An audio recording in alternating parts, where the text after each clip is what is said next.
Hello ladies and jelly babies.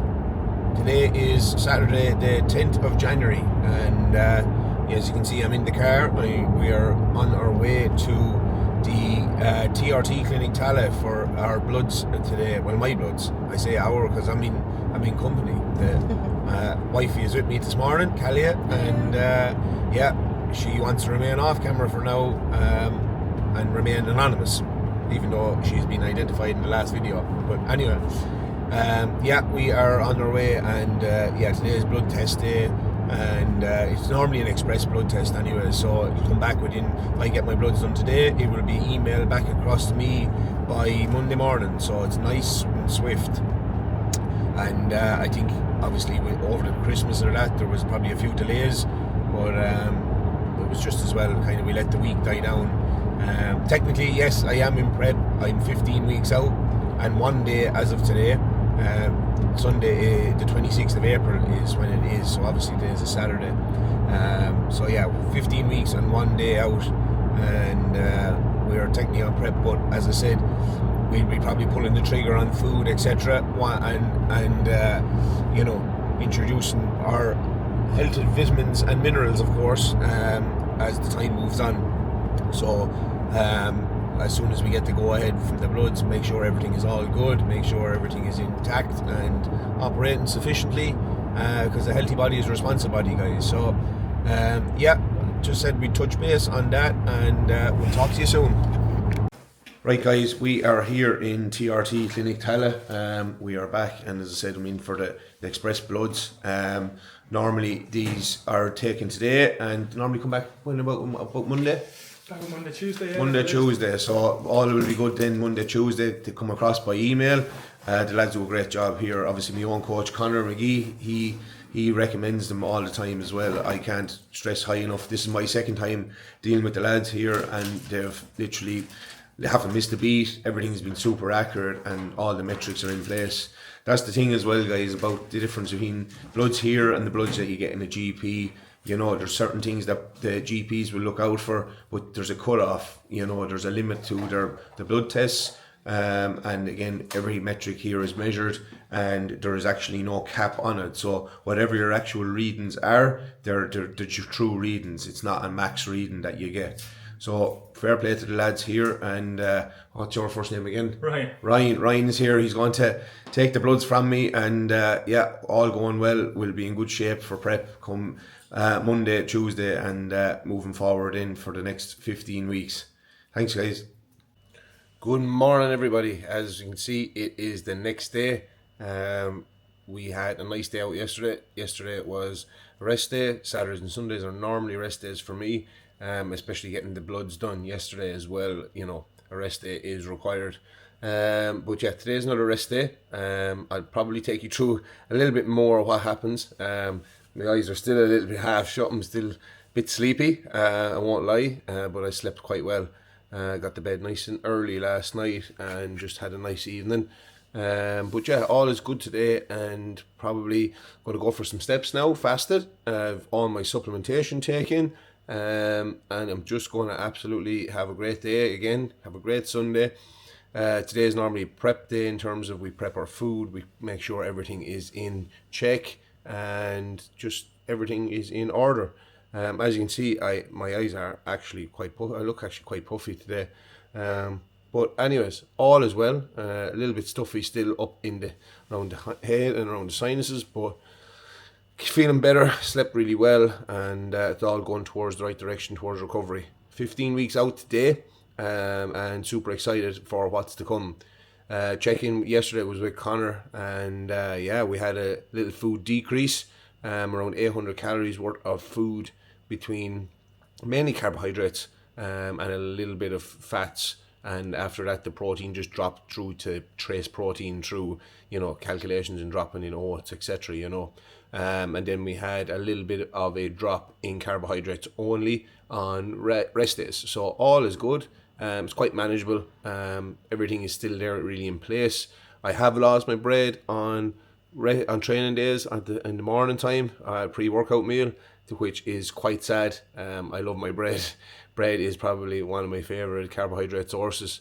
If I can have potatoes, I eat rice most of the time. I need some bread, but look, it is what it is. We grin and bear it. We get on with it. We enjoy the food we're given. We thank God for the food we're given, and we just really move on. As I said, this type of sport is not for the faint-hearted, and again, it's not for the weak. So it's something that you really have to be prepared to do, prepared to push forward on. And again, if you want it and you want to succeed, you will succeed. It's no doubt about it. It's a sport that rewards a lot of success, but it also, you don't maybe get the success that you deserve sometimes. Maybe you step on stage with somebody that is 10 times bigger than you, but that's not how it works sometimes, that's just the way it is. But on the day, if you put in the work will be seen, and all you can do is just enjoy the process after that. Sometimes it isn't all about the winning. Sometimes it is just the privilege of being able to be healthy enough and strong enough and willing enough to actually live the lifestyle, and then with the end goal of competing. But look, it is what it is. We will literally take you on the road to PCA Derry on the 26th of April, and we'll see how we go. But for now, it's time for steps, and I will back to you maybe around meal 1, maybe not. I am going to go to Ferry House today, where there's always a market on. Normally go there every Sunday after breakfast, get the few necessities. There's a lot of things there that I can get. There's fresh little farmers market part of that, and allows me to get fresh fruit and veg, and just nice things there. I'll always have a look around. Maybe we can get some good quality fits in terms of clothing, etc. It's not too bad for clothing like that. And yeah, make sure we get a coffee anyways, for sure. So that's all for now, guys, and we'll chat to you soon. Good afternoon. We are into Sunday afternoon now. It is 2 minutes past midday, and we have got a good bit done this morning. Nice few steps in. Meal 1 is done and dusted, and I am on the way to Ferry House market. So every week on Sundays there is a market in Ferry House. There is various different things for sale, and people kind of come there as well to sell their own bits and pieces, like on like a car boot sale type, and it goes to be quite interesting. You do find some funky gems and some vintage jerseys and different things like that. And then there's obviously the side of even if you were looking for a screen protector for your phone, it's there. A cable, whatever the case may be, it's all good shit there, in fairness. And it's the coffee's good there as well, in fairness. For Beans on the Wheels, they have a coffee truck. But yeah, no, it's a nice little thing to do on a Sunday. About 2 hours there in the day. I do go for myself and Callie normally, but I'm on my own today. Callie is in work, and yeah, as I said, it's just bring you along the way and bring you on the journey. And as I said, while I'm travelling here, I'll have a little quick chat and just shoot the shit, as the fella says. But there's absolutely not much to say this morning. All is going well. Food decrease, as I said, has gone down. We're talking about 800 calories. We're just talking about just in the middle range of 700 grams of carbs now on training days, rather than the 900, which is not too bad. It's not too bad. I can't complain. But yeah, no, all is well. I can't really. Fucking hell, what's going on here? Sorry, fucking coming up to a junction there was a tractor coming out, so I was like, what is going on? He looked like he had stalled it. What was I saying? But yeah, and then rest days, then the likes of that. So meal 1 normally had 2 slices of bread in it as well on rest days, and now that is gone as well. My beloved bread, I absolutely really do love it, miss it, but however we move and we just get on with it, because there's a job at hand, there's a job on, and that is to get inside out for the 26th of April, which I have no fear of, because I tick my boxes. I'm consistent. I'm as consistent as I am in the off season, just as much as I am in a prep. If I'm cutting, I'm cutting. If I'm bulking, I'm bulking. And obviously, if I'm in the health phase, I'm in the health phase. So yeah, the health phase went well. As I said, I'll be waiting on bloods coming through, possibly tomorrow morning, into maybe Tuesday morning, depending on if there is any delays or not. So that is the story, guys. Yeah, and as I said, in Fairy House here today, there is a fruit and veg market as well, and I do get a lot of my fresh fruit and veg there. Just the usual bananas, apples, things like that, lettuce, etc. And that allows me to have things prepared for the week. When I get back home after the market in Fairy House, I end up going to normally Aldi, and I will have that done then on the way home as well. That allows me then to have everything in place for, prepping for the week and things like that. I don't know what it is, guys, but recently enough, obviously, since working with Connor and stuff, my food bill has gone down a lot. Even with the food that I'm eating, I eat a lot of food, and the food bill has gone down. And something Callie was talking about it the other night. She was like, you were spending 120, 130 quid per week on shopping, and that was including top-ups and things like that. Now, like, my top-ups maybe per week during the week would maybe be 18 to 30 euros, but my main shop now is, you're talking maybe 70 quid, 60 quid maybe most of the time, and even less on some weeks, it depends. Like last week I ran out of rice, so I was able to buy the big bag of rice, and that worked out at like 20 euros. I was going to say 25, but I paid 25 before somewhere else, but I obviously go to one of those Eastern European shops, or was it? It's kind of like one of the guys are actually from India, and they're World of Spices there in Balbriggan, fucking super sound. And I get my big bags, like the big sacks of rice there, and again they look after me, and with the prices and things like that, and I get my cream of rice there as well, like the plain rice flour, and I get like 2 kilos for like €8. Like when you think about it, like you're paying maybe 20 quid for like 1.8 kilos of cream of rice every few weeks, and like so that is damn expensive, lads, when you're paying that kind of money for cream of rice, when you're going along, with 100 grams per portion. That's not going to last you very long, especially when they put on the label like a portion is somewhat like 40 grams or something like that, I think it is. That's baby portions, that's baby rice portions. So there is a bit of a gap in the market there to make it a little bit cheaper. But again, like, what are you really paying for? Only the artificial sweeteners and the flavouring of it, when you could literally buy, flavour drops for €3 that are going to last you quite long. They're very potent. I'm sure you all are aware of them. Look at this old lady now out walking. This is the worst of driving on country roads. How are you? This is the very worst of driving on country roads. People that are out walking think they can absolutely take over the road. But in terms of the cream of rice and stuff, you're paying for literally the artificial sweeteners when you could pay €3 for flavour drops. Literally, that will last you an age because they're very potent, and you could literally and then you're paying €8 for like 2 kilos of plain cream of rice flour. Like, it's second to none. It makes the exact same. It's probably even going to be better for you because there is less artificial sweeteners, and I get enough of those artificial sweeteners anyways. Jesus, these are the worst of these roads. And you're literally just paying for the artificial sweeteners. I get enough of those, I add in a little bit of like sweetener into my Americano, so I don't actually really use artificial sweeteners otherwise. I do, and I suppose the skinny food costs or syrups and stuff, so I'm getting enough that way. And this lady here is riding her horse. How are you? Jesus, everybody's out this morning, lads. Horse riders and everything. Again, you don't know what you're going to come across on country roads. But look, I'm not going to do too much more rambling. I'm going to let you go there. I will check in with you again later on, and we'll see what the day brings. But yeah, food prep later on. Fairy House Market now. I'm going to enjoy myself. I'm going to enjoy a coffee, and we'll see you soon. Yes, my people, what is the story? Delighted to have you back. A lot of jobs done today. A lot has been. This is not even detecting my face. It has. A lot has been done today.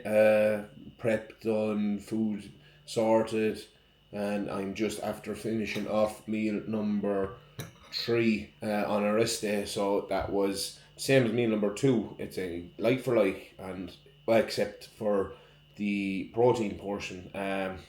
Meal 3 is chicken and meal 2 was prawns. So in this meal we had 150 grams of chicken. We had 75 grams of avocado, 100 grams of pineapple, and 150 grams of raw weight jasmine rice.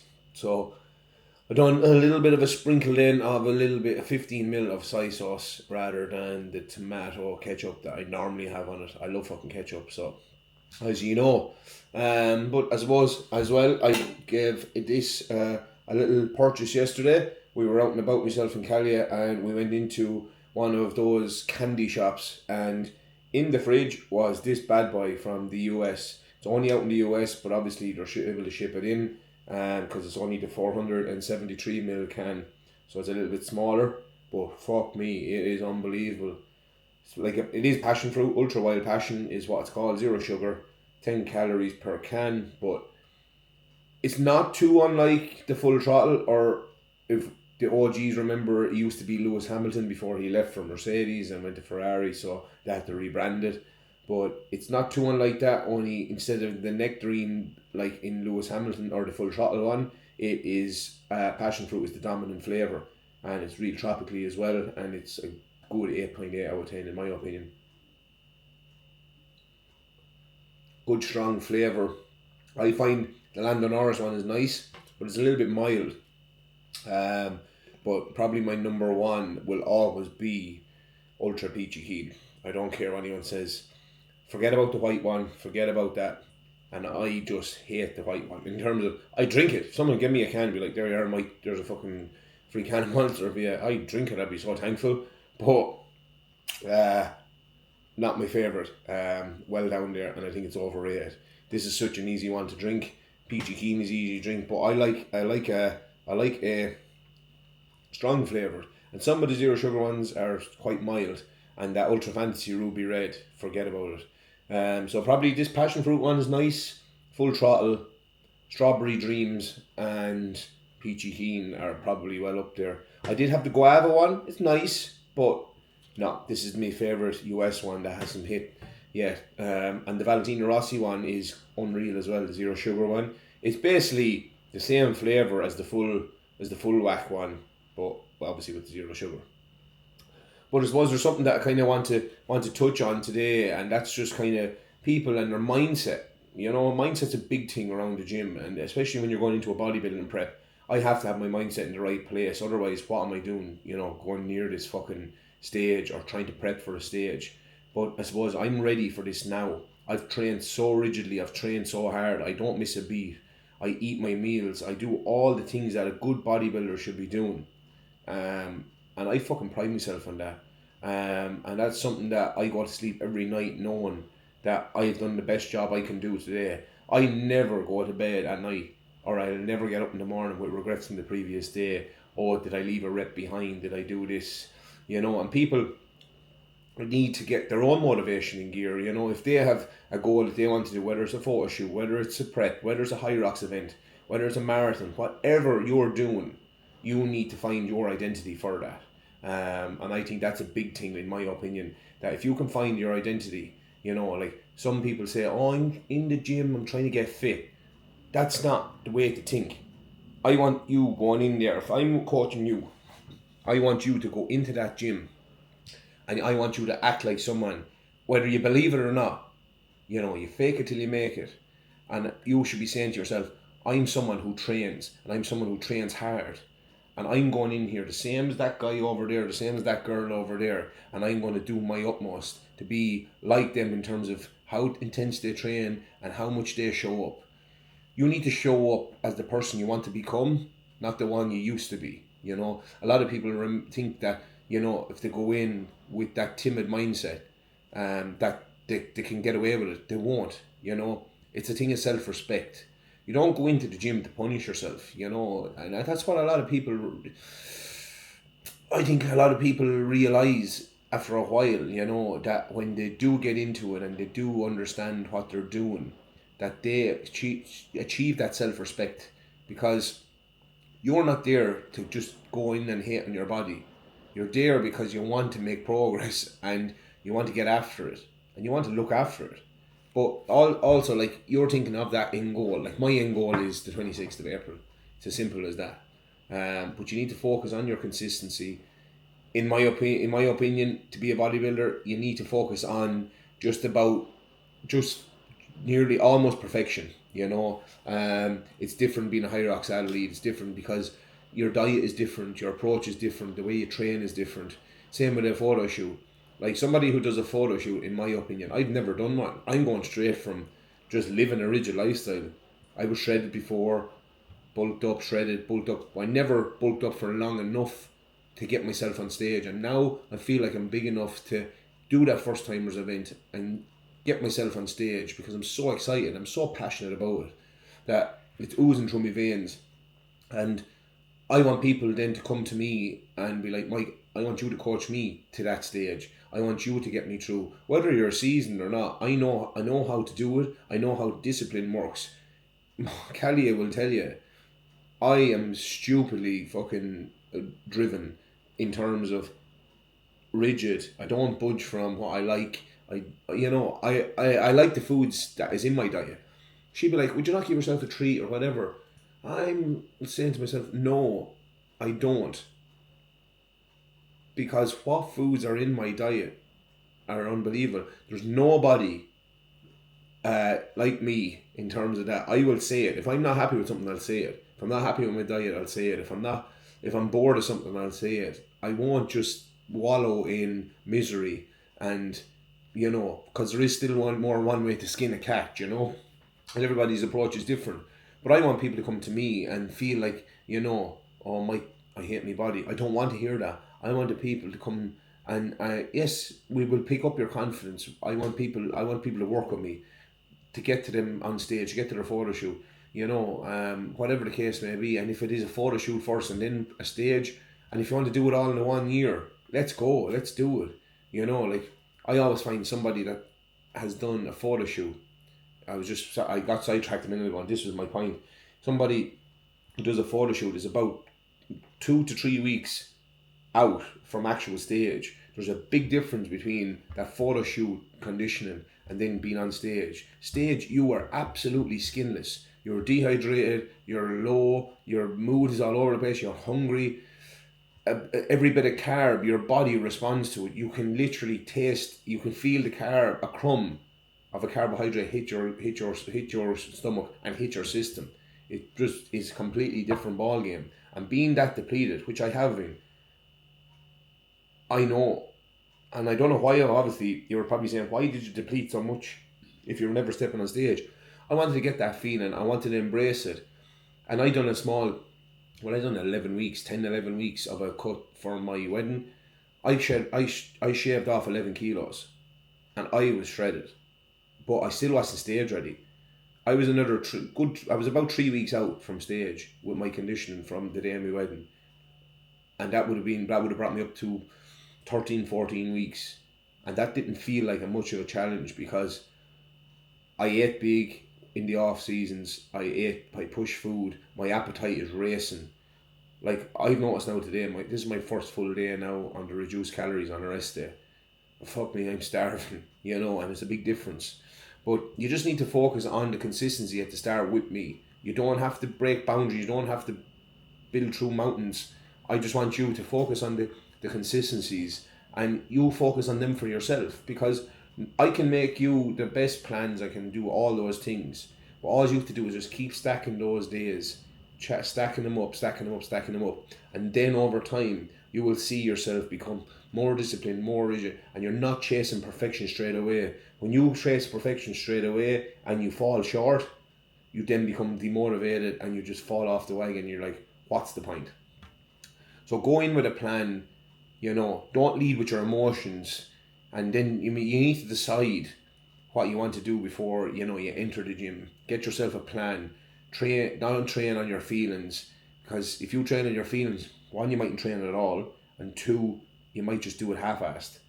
So if you train with just your mindset of being the best you can be in that year, you can do anything, so you can. And I believe in that, and I thoroughly believe in mindset's a lot got to do with, you know, how you feel in the gym as well.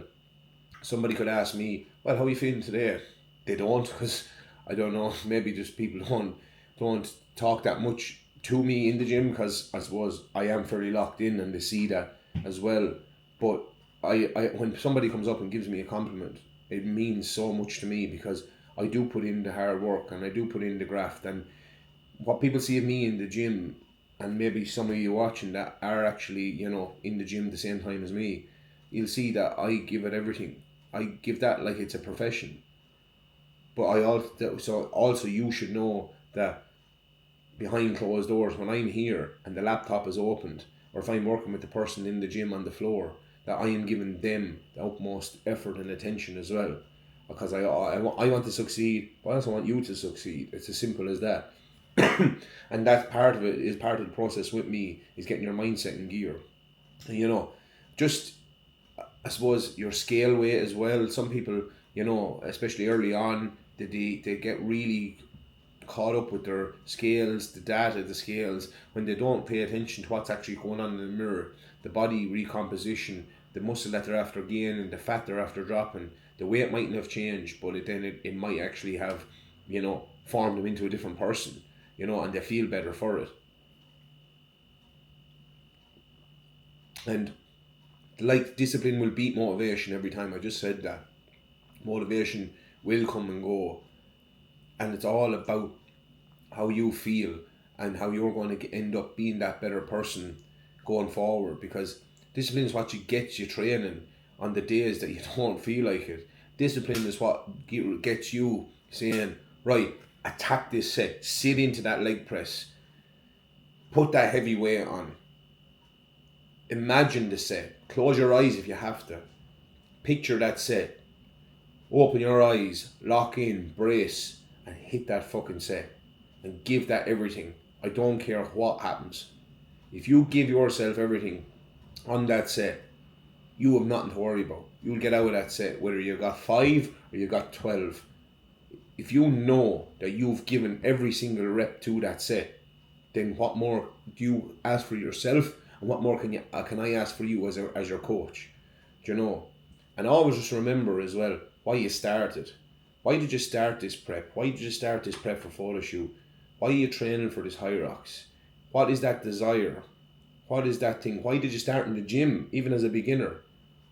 Is it because you want better energy? Is it because you want more confidence? Is it because you want a few fancy pictures to say that you can actually get into shape, be disciplined and be structured? Do you want to just get healthy, get fit again, and maybe recover from an old injury? Or else, like myself, yes, I want to be the best I can in bodybuilding, but it's about setting an example for other people. And that's why I value myself as that little bit step up.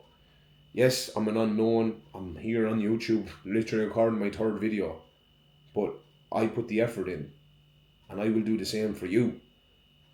But that's where I come in with the mindset, with the right training, getting your nutrition right, focusing on the 1%. If you can nail the 1% before any supplementation, before any funky proteins, fucking vitamins, minerals, fucking peptides, whatever, steroids even, whatever the case may be, we need to nail the 1% before you go near any of that shit. And then we start leveling up that way. We start really going into the half percentages and the minuscule bits. It's like a Formula 1 driver. He'll start off with getting it with himself within half a second of his teammate. Then he'll get in with three tenths, 2 tenths, a tenth. Then we're talking half a tenth, and we're just down to a thousandth of a second, you know, or 10,000ths of a second. That's where you fine tune your skills. That's where they work with their engineers. That's where you work with your coach. But if you lock in and give that effort, motivation will look after itself, and mindset will look after itself. Because when you give the effort, your mind will be so happy. Because it's like anything. I remember even doing, you know, a school project. You don't want to do it because you hate school. But then just say it was a competition for school. I'm just laughing to myself because I know what's happened. I've literally, my hand was hurting. I was probably 7 or 8 years of age, but I was thinking of that prize or that little fucking sticker book or whatever it was. And when I won that and I stood at the top of the class with my project, that was my work, and that's quite an accomplishment. And then it's the same through adult life. It's the same through training. It's the same through career. I've done everything I can to progress as a coach and continue to do so, to bring that service to you, to bring that motivation to you. I look after the plans. I look after the stress of, where do we go from here? I'll help you through the plateaus. And then that's where I lean on my coach. He helps me through my plateaus. He helps me through my dark days. So does my wife. Some days are going to be easier than others, but it's all about the mindset and how tough you are and resilient, that bounce back ability. You don't want to leave knowing that what you did today requires extra tomorrow. Always give yourself every chance every day to maximize it, because yes, what your 100% could be today could literally be your 60% the previous day. Your 100% every day is a different capacity based on your energy, your recovery, your sleep, what has happened that day, your stress levels. But give it that 100%. Now, that's enough of rambling done on mindset and motivation and what I can do for you. If there is something I can do for you, let me know. Drop a fucking comment, look into my bio, drop me a WhatsApp, head over to my Instagram, drop me a follow. I will help in any way I can. Now, I have to do another little bit of shopping. As I said, I thought I had it all got, but I have rice flour to get, and some of that vanilla powder that I was showing you in the last vlog. It's like a vanilla seasoning, same as cinnamon or whatever. But yeah, 15 weeks out today. 15 weeks, it'll be all over. So, hope for the success. We plan for the future, and we'll absolutely try our best to get absolutely inside out, put the effort in, and just follow along for this journey. I'm looking forward to getting my bloods back actually as well, because that'll officially start prep then as well, even though we have an increase or a decrease on food. An increase, I wish, on food, and we'll go from there. That's all for now, guys, and let's get going. What is the story, guys? I am back and I am starting to shut down the engines for the night. I have the blue light blockers on from Naze. I have myself nice and set, and Kelly is home from work. She's going to be sorting herself out as well for settling for the night and relax. It's time for basically meal number 5 now, and all is good in terms of everything. But actually forgot to mention earlier when I was talking to you about getting the bloods done and stuff, that fucking literally when we came back down the stairs after getting the bloods done yesterday, was chatting to lads at reception and just making sure that they had me details right and the email right, and we're just messing and having the crack, and just before leaving, then a knock came to the door of the clinic. And the door opened, because it's very like a house the way it's done in terms of the clinic, and it's on the old Bawn Road in Tala, and it's literally, the clinic is at a row of houses, but where we park is obviously a big open driveway, and there's not that much room because it's very common, the driveways in those houses that the clinic is along. And knock came to the front door anyways, and door opened, and it was Kalia. I was like, that's definitely Kalia now wanting to use the loo. Next thing, she kind of looked a bit upset, and when she was upset, it was like, there's a lad after roaring and shouting out there to move your car. He's after hurling abuse at me. We were all laughing before that, and literally we weren't expecting it, and the faces, literally the smile wiped off all our faces. So I went out anyways, and that was grand. This guy was in a fucking BMW X5, blacked out to everything. And I wasn't happy because I could see Kalia was upset. and he was roaring and shouting. Callie said after that, it was like, you move your fucking car and all this. Yeah, I'm sorry, it might be a stereotypical accent, but that's actually the way he spoke. So I went around to the other side of the car. He was in his Jeep at the time. He got out of the Jeep and said, why are you parking here and you moved your car and you blocked the whole driveway? I want to get my fucking bloods done. I'm like, man, you need to calm down. I am in there getting my bloods done just as much as you are. You can't get yours done until mine is done, because it's literally one by one by one. So until I was finished, you physically couldn't get them done. So you're in no hurry, you're not late. So cop onto yourself and have some respect for some women. You roared at my wife and you were disrespectful. And he was like, I don't give a shit and all this.